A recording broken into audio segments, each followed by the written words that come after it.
We all know Shoe0nHead, right? Beloved friend of the show, good friend Shoe0nHead, absolutely no dramas, no falling outs in the past, no bias against her or anything like that.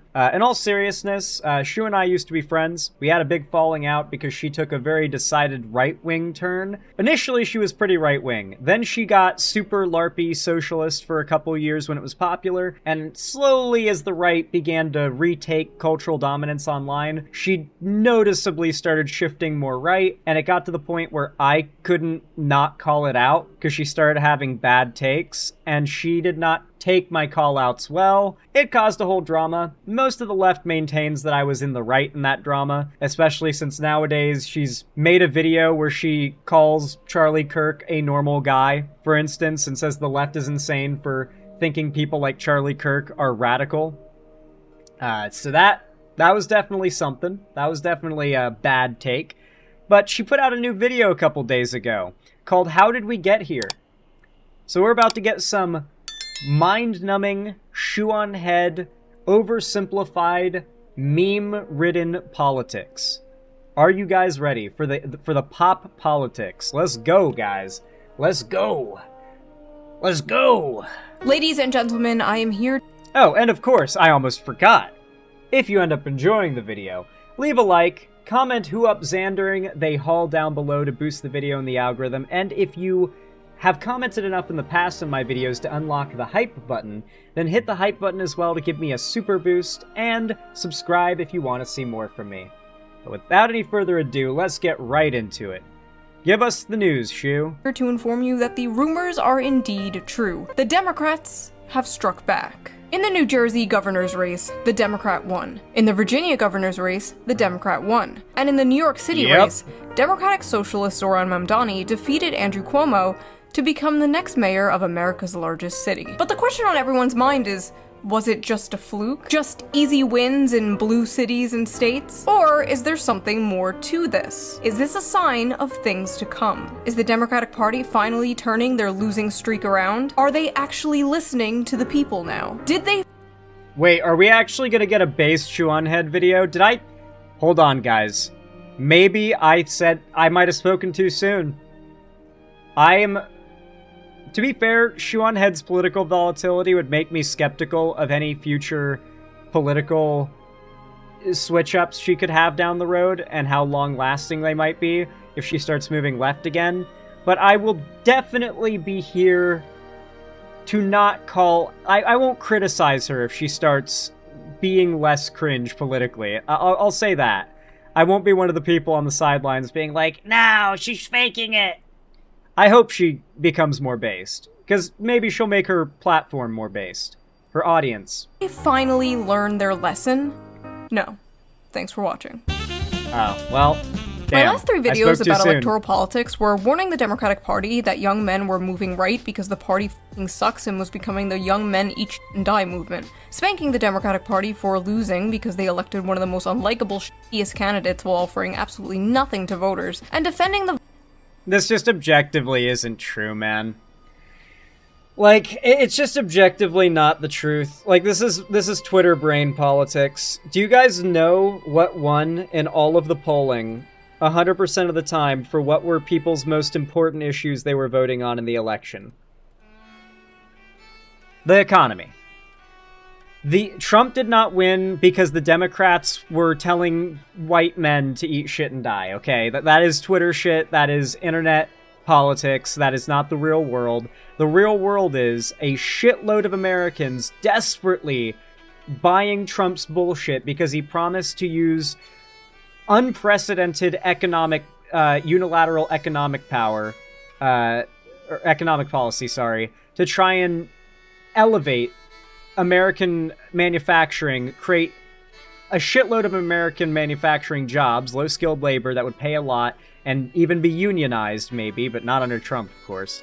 And, like, people bought that. They bought that the tariffs would help the economy. They bought that Trump's policy made any sense, despite all of the economists saying it doesn't, right? And then meanwhile, the idea that the Democrats elected the most unlikable candidate, I'm sorry. Joe Biden won the nomination. He got elected and won the primary nomination right after he had served a presidency where he had won with the most votes any president has ever won or has ever won since, okay? And the DNC undemocratically ousted him and replaced him with Kamala Harris. Joe Biden should have stayed in office so that once he got sick, well, he shouldn't have stayed in office. He should have won, stayed in office so that once he got sick, Kamala Harris could take over for him. That would have been, realistically, the best case scenario for the left, because clearly Kamala Harris did not have what it took to bring out a W. Many Democrats who did not vote when asked answered that they felt that democracy was threatened by the Democrats' actions when they did this and chose not to vote, by the way. Do you think Biden could have won? Kamala Harris clearly could never have, so the idea that, like, Biden couldn't have won feels very tenuous. The narrative back then was that Biden was old, right? Look at Trump now, right? Look at the fact that, like, Harris just did not pull out the W, and look at how hard Biden won before. Do you guys really think Biden was that... Okay, Biden was much worse, or he wasn't much worse, but he was worse by the time of the 2024 election, but he was already known as the old guy who's too old to be president when he won the most votes ever. I don't think that how much older he had gotten was going to play a severe factor like people thought. You know, it's possible the anti-incumbent bias was enough to get him screwed over, but I really think a lot of what lost core Democratic support was ousting Joe after he won all those people's votes. Once he won all those people's votes, fair and square, then he took them away as a candidate. A lot of people were no doubt salty about it. But you know why a lot of you guys will never believe this? Biden's main supporter base are the least online people in politics.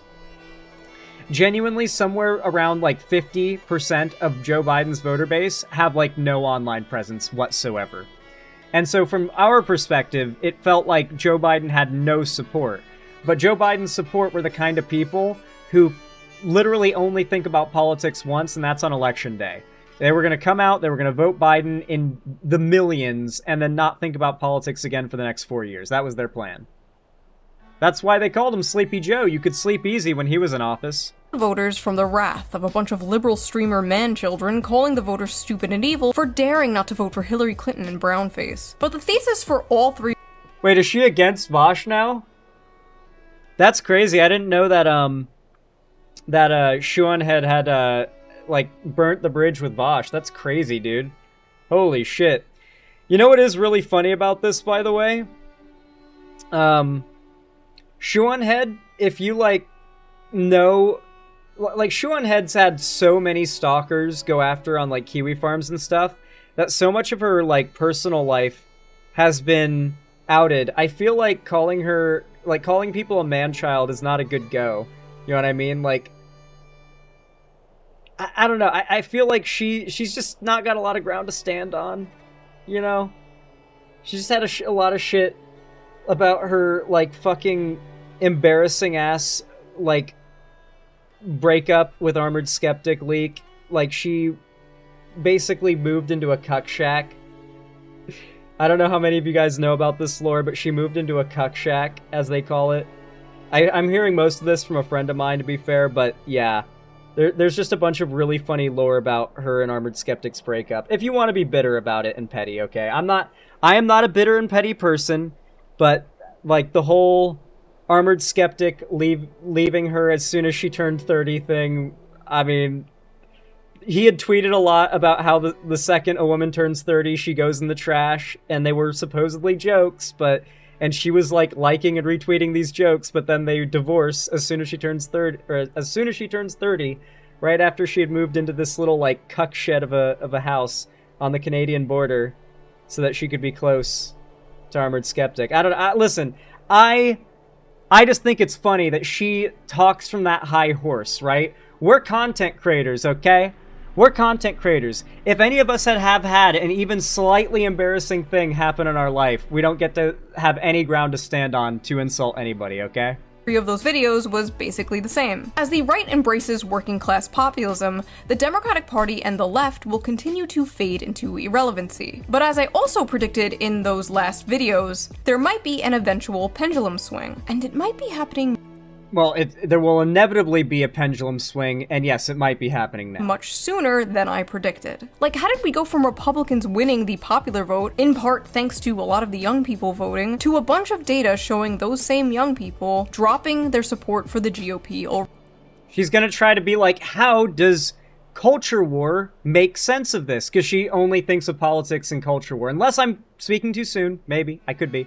But I don't feel like she's acknowledged the number one wedge issue in the entire 2024 election, which was the economy. And the economy is not delivered at all. Like, I don't know how economically sheltered Shoe is from with YouTube wealth or whatever, but dog, shit's bad right now. Like, shit's really bad right now. Like, the fake economic crash under Biden, like the fake inflation, the fake, like, oh, we're all in economic turmoil under Biden was one thing, but this is real economic turmoil that Americans are going through. And yeah, those are the people who voted Trump into office, were the people who desperately wanted a better economy and voted based on the economy. Those are the people that are voting Republicans out of office right now. already. But the interesting thing is, those young people don't seem to be moving to the Democratic Party either. Where are they going? And do the Democrats have a plan to scoop these people up? What do you mean they don't seem to be moving over? Like, Zohran Mamdani won with a massive amount of the young vote, for one, and obviously he's not a traditional Democrat, but on top of that, you had all those other mainstream Democrats across the country. What Shoe0nHead will never admit, because she's a populist, is that Zohran Mamdani was the perfect candidate for New York. And I forget who it was that won that district in Virginia, or won in Virginia recently. Or it was either like Virginia or like South Carolina or Tennessee or something like that. It was like a very surprising W in a pretty red area in a red state.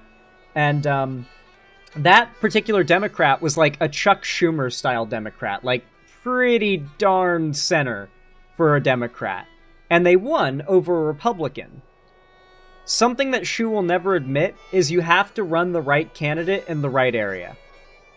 Voters are not a monolith, and they are especially not a monolith on a local level. When you are running local Abigail Spanberger, I think is who I'm thinking of. When you are running candidates on a local level, especially, you need to know your market, right? The reason why a Democratic Socialist won in NYC is because the cost of living in NYC is literally like countless New Yorkers are a month away from being homeless. So they voted in Mamdani because it's like, they went to the little like red box with a little glass window on it with socialism inside. It has Karl Marx in there, all of Karl Marx's writing, and it says, in case of absolute rent-freeze necessity, break glass. And that's the situation New York is in right now, where it's like, fuck it, elect a socialist. We need to go crazy. Crazy times call for crazy solutions, right? And you've already got a very solid left-wing base in New York, so much so that Sliwa won like 7% of the vote as the Republican candidate. So obviously a socialist was able to run and win there. But in a area where Republicans and independents tend to split the vote, running a super left-wing Democrat is probably not the best move.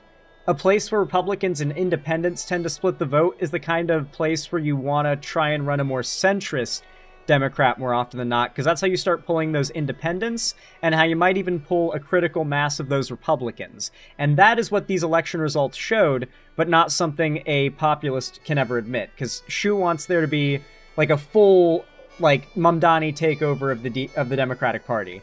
And while I definitely want that for most of the Democratic Party, there does still need to be those like shitty moderate like country Democrats for those like real rural centrist moderate areas where you're just not going to get those people to elect a centrist. Not anytime soon.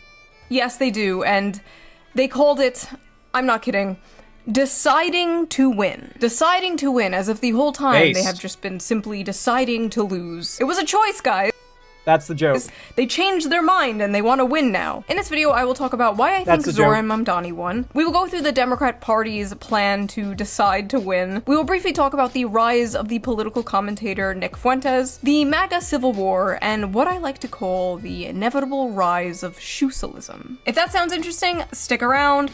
If it doesn't, you can leave. It's not like I'll I really hope shoe-cialism does not end up being a thing.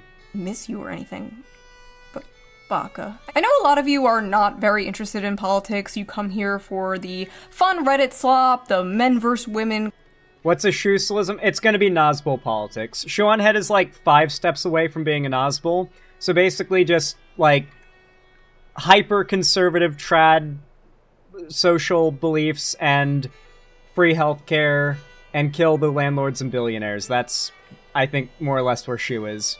Content, yeah, I know. But unfortunately, politics kind of seeps into your lives whether you want it to or not. So you might as well be entertained when you hear about it, and have some fun with it when you can. And I just so happen to have the perfect app for that. So before we get into this political deep dive, let's quickly give a shout out to today's sponsor, one of my favorite sponsors. Ground news. Alright.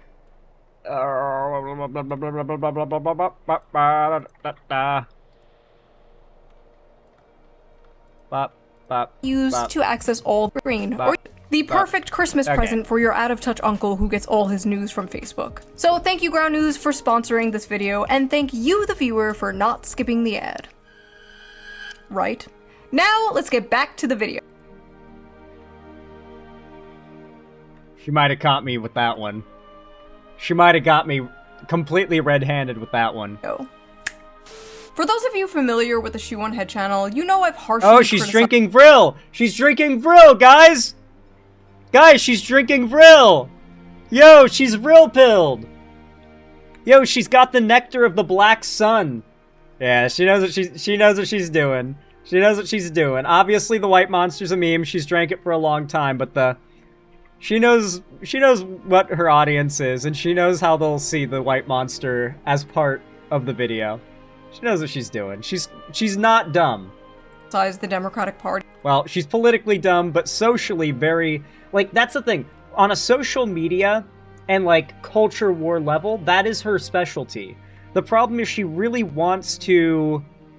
She wants to get into that, like, electoral politics stuff, and I'll say at one point, when I first started, I feel like she knew more about it than me, and I was able to, like, look up to her and respect her in a sense. It was kind of cringe, but... It wasn't parasocial. She literally called me her e-son in my chat once, okay? So it wasn't parasocial, I promise. But, like, I used to look up to her to an extent at one point. I was, like, 19, 20, and I was, still learning the ropes of politics to a degree. A lot of relevant shit had happened before I was even, like, 12. You know what I mean? So, but as I've gotten older, and as I've learned, frankly, just a lot more, especially about electoral politics, the more clear it becomes to me that Shoe's politics on an electoral level and around our government seem to have frozen at around that of like a 20 or a 22-year-old. And Shoe's politics and understanding of like social, like arguably sociology, and of the online culture space, like her cultural analysis, has continued to scale upward. Like, I genuinely think Shoe could make amazing political commentary if she more or less just kept in her lane, I guess would be the best way of saying it. Like, she does really good social commentary on that, like, low-stakes culture war stuff. Like, I genuinely think she's good on that stuff generally, unless she's poking at conspiracy theories trying to, uncover a story or something. That's when she starts getting irresponsible. But overall, like, I do feel like, generally, if she just kept in her lane of talking about, like, Reddit posts and tweets that are cringe, she would be doing fine. But trying to talk about how, like, the Democrats are dooming themselves, it's like, well, no. The Democrats have, like, a multi-million-dollar strategy team. Like, the fact that the Democrats don't win every single election is not the Democrats' fault, okay? Come on. Like, eventually, voters are going to decide you haven't done enough, even when they have done as much as they can do, and the Democrats are going to get screwed over. Because that's what happened. That's literally what happened. party for all my career. Some say too harshly. Frankly, I don't care. And some say I'm not harsh enough on the Republicans. First of all, true, but let's be honest, that's not why you come here. You go to Kyle Kalinske for that. Just like you go to Destiny to see opinions you can hear on CNN, or to Hassan for dog training tips. You come here to hear, golly gee will. Listen, as much as you may hate Destiny, that guy spends like half his streams, like, just researching, just reading shit, okay? Like, he is on the vast majority of topics far more educated and informed than especially Shoe0nHead. Shoe0nHead, like I said, her politics are frozen in that like 20-year-old view of like the real deal politics. So the idea that like Destiny sits there reading beyond the headlines all day and not just like looking at a recap from Ground News, mind you, her literal sponsor is an app that lets you distill the day's news into basically a headline and decide like filter out what biases you want and what you don't want, and then end your consumption of the news there and feel informed, feel all high and mighty about it. Like, come on, dude. Like, by the way, if she used Ground News, she wouldn't cite neo-Nazis? Well, there's that, yeah. Like, that's why Destiny is hard to debate? Yeah. Like, you can think Destiny is wrong, but you gotta admit he's hard to debate, and that's because he's very well-informed, and he's far more well-informed than Shoe0nHead is. But from her POV, that's like boring CNN politics, right? Because she's got the political mind of a 20-year-old. Will occurs. And I don't think she'd even take that as an insult. I'm left-wing, and the Democrats have gone crazy. That's the shit you're here for. But are the Democrats actually getting their shit together? Or did they simply get lucky in a few blue areas? One of those blue areas being my city, New York, where Democratic Socialist candidate Zohran Mamdani won the election and will become the new mayor. And a lot of people are like really confused about how— I'm not, because in New York, even the conservatives are socialists. For example, you, Shoe0nHead. You are a perfect example of a New York conservative. Right? And so that's why, like, even among the Trump voters in New York, those same Trump voters overwhelmingly elected AOC and Mamdani. Because, yeah, you are a right-wing New York, you're a conservative in New York. And yeah, like, of course, New York, you being the most conservative it gets generally in New York as a broader population would indicate, yeah, a socialist has a pretty good shot of winning there. That's why once Mamdani won the primary and I found out that Cuomo is going to run as a independent against him, I basically just said, it's over. Mamdani won.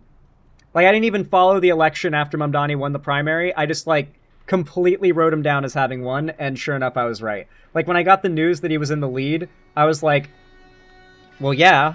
You know, like, I was like, I celebrated, but I was like, my initial reaction was like, well, yeah. How this happened. And if you're one of those people, you really need to keep watching. If you don't understand why Mamdani won, I'm sorry to say, but you're kind of like the liberals in 2016 who didn't understand why Trump won. It's actually extremely Cost of living in New York is unbearable. And for a city like New York, while it does have a lot of public transportation options, it could be way better, and it could be way freer. Understandable why Zohran Mamdani won, and it's not just because New York is full of commies or whatever. He is objectively the best Democratic candidate that they've had in a very, very long— I mean, it's also, he's very likable, very charismatic. Don't get me wrong, I glaze Mamdani too. But a big part of it is that, yeah, New York is a much more left-leaning place. Mamdani couldn't have won a Georgia. Like, I don't think he could have won Atlanta. You know, maybe, but I don't know, right? Like, you got to pick the right candidate for the right area. However, this is a really good start. New York's mayor is America's mayor. There's a lot of eyes on the mayor of New York. If Mamdani does an exceptional job, that is going to shift the Overton window a lot. Keep in mind that right now, I believe AOC still holds the title as the world's most popular politician. Long time. Like, I know the bar is in hell there, but he's young, he's energetic, he's charismatic, and people are really tired of the White House doubling as a retirement home. And of course, I like many of his economic policies. I like the universal childcare thing, the transportation, flipping off the Christopher— I'm gonna be honest, and Bernie is like my perfect example as a counter to this. I don't really vibe with the whole like stop making the White House a retirement home. Like, Trump has filled the White House with tons of young dudes. Like, Matt Gaetz, Peter Thiel. Well, Peter Thiel's fairly youngish. He's not like nursing home age. God, who else? Like, Kristi Noem, Tulsi Gabbard, fucking Kash Patel. Like, our White House right now is full of young people, and they're honestly the least qualified, shitty, worst people we've had in office or serving in these positions for a long time. Like, yeah, we do need younger people that can relate and understand the experience of young Americans, young American voters. That's important even just for your party to win and gain office in the first place. But let's be real, you want people with a lot of experience and a lot of wisdom serving in these positions, and that's generally going to mean people with, like, a very long career in government under their belt, and a very big education as well, which is going to mean they're going to err on the side of older, right? I will say there has been a problematic trend of presidents getting older and older and older and older with each election, especially since Obama, but yeah, I mean, I don't know. I think that the whole, like, age is the main problem in politics right now is just such a, like, 20-year-old take. I'm gonna be real. Like, let's be honest, money in politics is the big issue. Like, the amount of financial influence that businesses and, right now, other countries have in our politics is astronomical. Christopher Columbus statue, that's the shit I don't like. Bitch, that's our fucking guy. He was a brave Italian explorer who discovered America, and in this house, Christopher Columbus is a hero. End of story. I've said this many times, but I don't think the good left-wing policies can even exist alongside the bad left-wing policies. Like, I don't know how— Now, before you flame Shoe for that, I guarantee you she doesn't know what Christopher Columbus actually did. Like besides, like, the vagueness of what people refer to what he did, I don't think she actually knows, like, any of the personal stories, because, like, if you do, you're probably really cringing at that. You can have free transportation, but also be soft on crime. Like, I don't know, like, in what world does that work out? You can't have nice, clean, free transportation if a bunch of drug addicts and violent felons are going around stabbing people and setting them on fire. You can't have nice things. Well, you could, but it would probably not be ideal. Listen, I'm gonna be honest, this whole, like, tough on crime rhetoric, like, the reason why people prickle up at that is because it typically is, like, a build-up to some kind of police state type shit. But you can have enforcement and make places safe without, like, it going full police state, right? Like, take, for instance, Seattle. I'll occasionally ride the Seattle Metro, the Metro line, which is, you know, kind of like a subway, but it's above ground. It's a really fast tram car. It's super nice. Or tram cars. It's super nice. And when you get on, you can either, like, pay for a ticket, like, I think at the front or something like that. I never done that way of doing it. I always just go to one of the kiosks on the platform, and I swipe my card. It's $3. You get a ticket, and it's there and back. You're good. And I'll get on, and usually they'll have, like, a single cop that just walks up and down the train, like, every 5-10 minutes or something.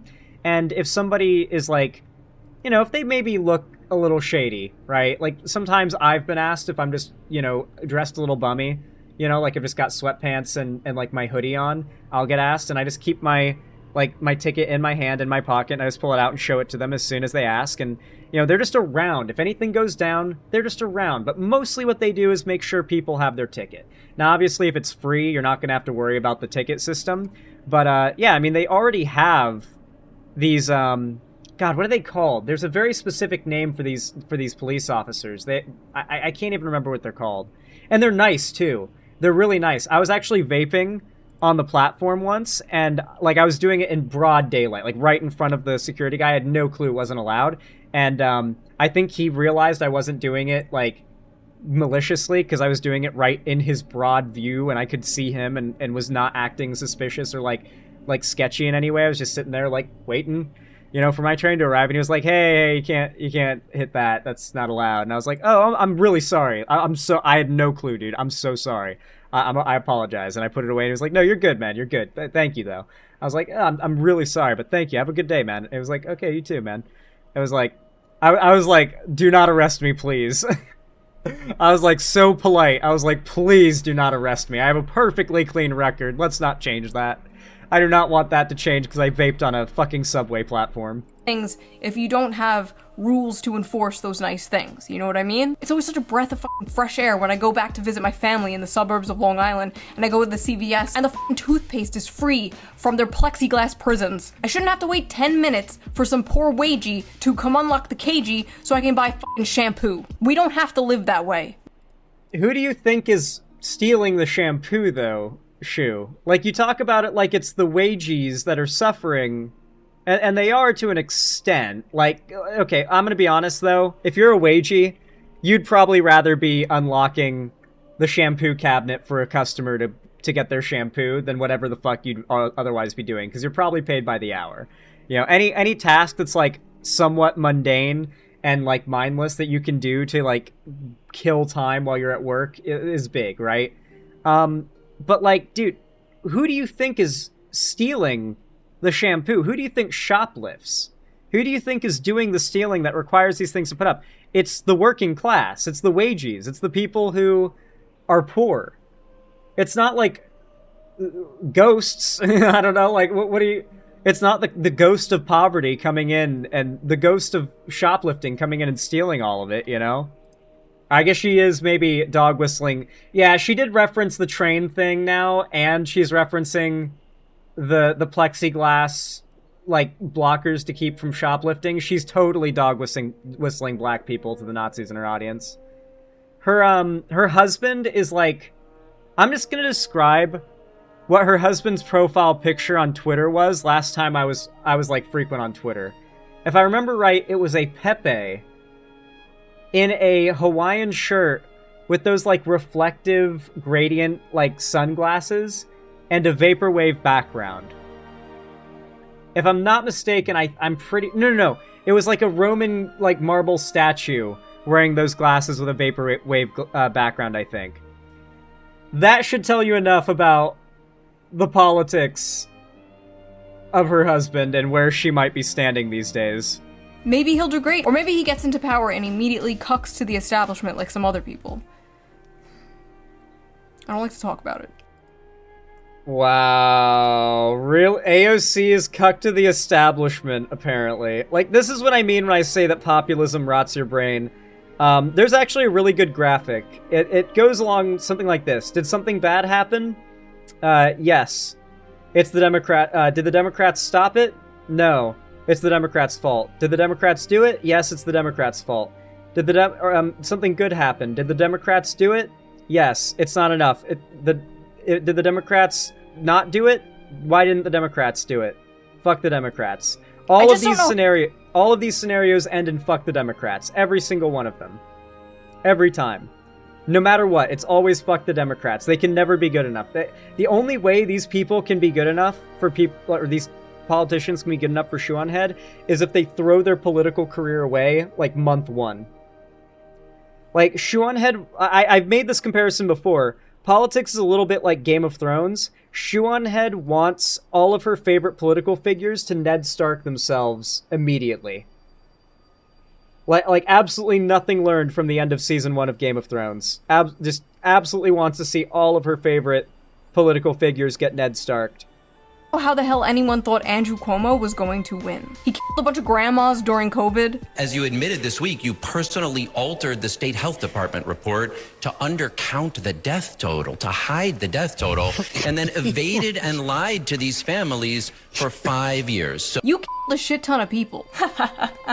For what? Plus, he doesn't even live in New York City. He doesn't live in the city he's running to be mayor of. Cuomo just kind of expected to win based on name recognition alone and being like, hey, at least I'm not the other guy. Sound familiar? Trump actually offered a vision. Make America great again. Mamdani offered a vision. A New York City you can afford. So people took a chance on him. People wanted something different. Andrew Cuomo, he had no vision or anything. Oh man, I love tuning into a debate about New York City. I love this. Trump offered a vision. What a flowery way to put that. What a generous, like, man, Shoe should be a politician. That was That was some flowery language. You know? Like, goddamn. You know, like, that's like, listen, my commitment to the truth is sometimes, you know, that was such flowery, like, politician language. Trump offered a vision. That's a very soft way of putting what Trump did. What Trump actually did, if we're going to be completely honest, is he completely bullshitted, lied, and spent millions of dollars running a false narrative across through the American people that the American economy was suffering when it was experiencing more growth not only than it had ever had, coming out of a recession, but was growing faster than any other economy on the planet, something Trump has immediately undone. Like, how can you say the whole Trump offered a vision thing and not immediately acknowledge, which was bullshit, of course. Unless you're trying not to piss off a particular group. So Shoe0nHead wants a Handmaid's Tale America? Dude, Shoe0nHead reads A Handmaid's Tale, and it's not like she's rooting against the women in A Handmaid's Tale. City, and 80% of it is about another f***ing country. The first foreign visit by a mayor of New York is always considered significant. Where would you go first? First visit, I would visit the Holy Land. I would go to Israel. I'd make my 4th trip to Israel. Mr. Mamdani. I would stay in New York City. My plans are to address New Yorkers across the 5 boroughs and focus on that. Mr. Mamdani, can I just jump in? Would you visit Israel? That was the exact moment I knew Zoran was going to win. Bro was just surrounded by NPCs. I love how they're like, where would you go? And Zoran was like, I'm gonna stay here. And instead of being like, no, Zoran, the question was, where would you go? They're like, why wouldn't you go to Israel? Like, that's the answer to the question. Like, that's...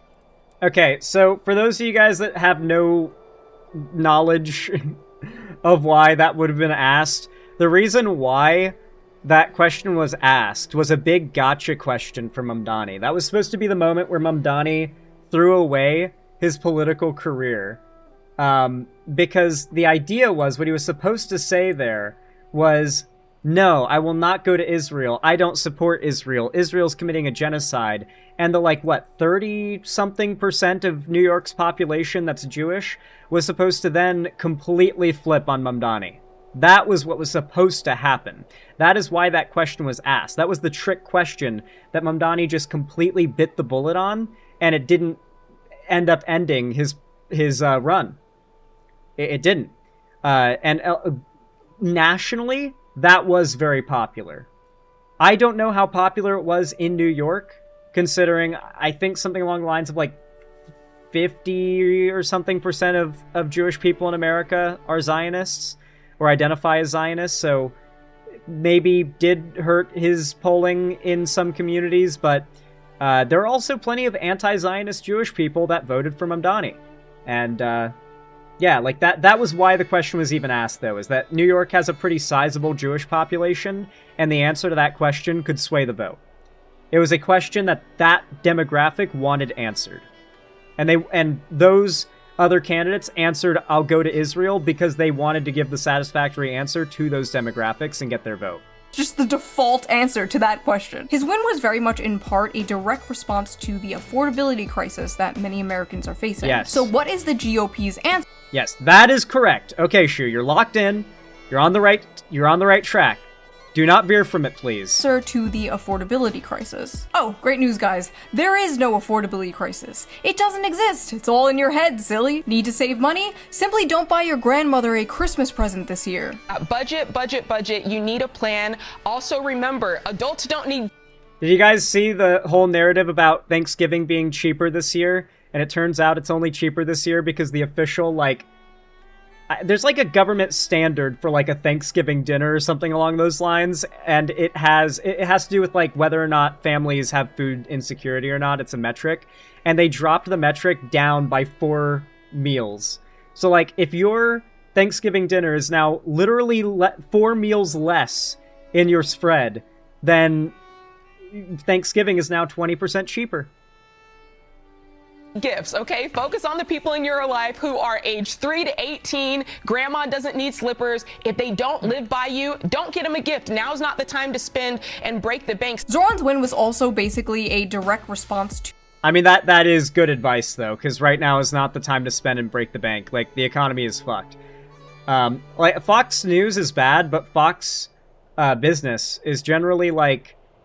I mean, they definitely have the political bent, but, like, there's only so much that you can misrepresent when it comes to, like, business analysis and financial advice. Generally, like, regardless of the network, their business sector is usually fairly legit. Like, Fox Business is probably one of their more, like, not insane sectors.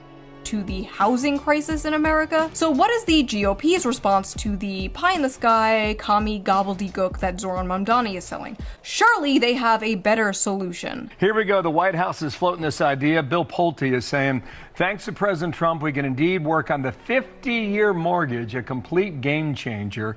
How does that work in dollars? God. Here you go. 30. Okay, Shoes giving a little shit to Trump. Okay, we're dipping into it. I spoke too soon before. Your fixed mortgage right now, you're paying $2,038 a month, principal and interest on a $400,000 home. At the bottom, under 50 years, you'd save a couple $100 a month at $1,822 principal and interest. That is proposed. Do you like this idea? I do not like this idea. Not lowering prices, not building more housing, no, just being a good little slave to the bank for 50 years. You might as well be a rentoid forever in this case. Like, at least you don't have to fix your own dishwasher. You will own nothing and be happy. Doesn't that sound great, Gen Z? Vote for us. We'll release the Epstein files and finally drain the swamp. Awesome. Finally, justice. Okay, seems like she's being based now, at least for this part of the video. Her politics are so... Like, I can't... I knew her personally, so it's easy for me to be like, oh, she's a grifter, because her politics are so different now than what they were when I talked to her interpersonally back in the day. But then again, she has always been, even interpersonally, in this weird spot politically, where it always felt like she was, what's the best way of putting it? In a superposition on the political compass at all times. Like, genuinely, when observed, her politics were a different thing at any given time. Shoe0nHead's politics are constantly in superposition. I don't know how else to put it. That, like, quantum mechanics is the only thing I can evoke to explain Shoe0nHead's politics. It's the only thing complex enough, as I understand it, that can, frankly, understand the simplicity of Shoe's politics. Her politics are so simple, you have to explain it using quantum mechanics. Very normie-coded politics. Yeah, exactly. Anyway. If you ended up enjoying this segment, if you found it enjoyable, educational, in any way and you want to support me, leave a like and a comment. Who up Xandering they haul down below. I very much do appreciate it. Thank you for watching. Sub and ring the bell icon if you want to see more from me. And as always, I hope you have a good one.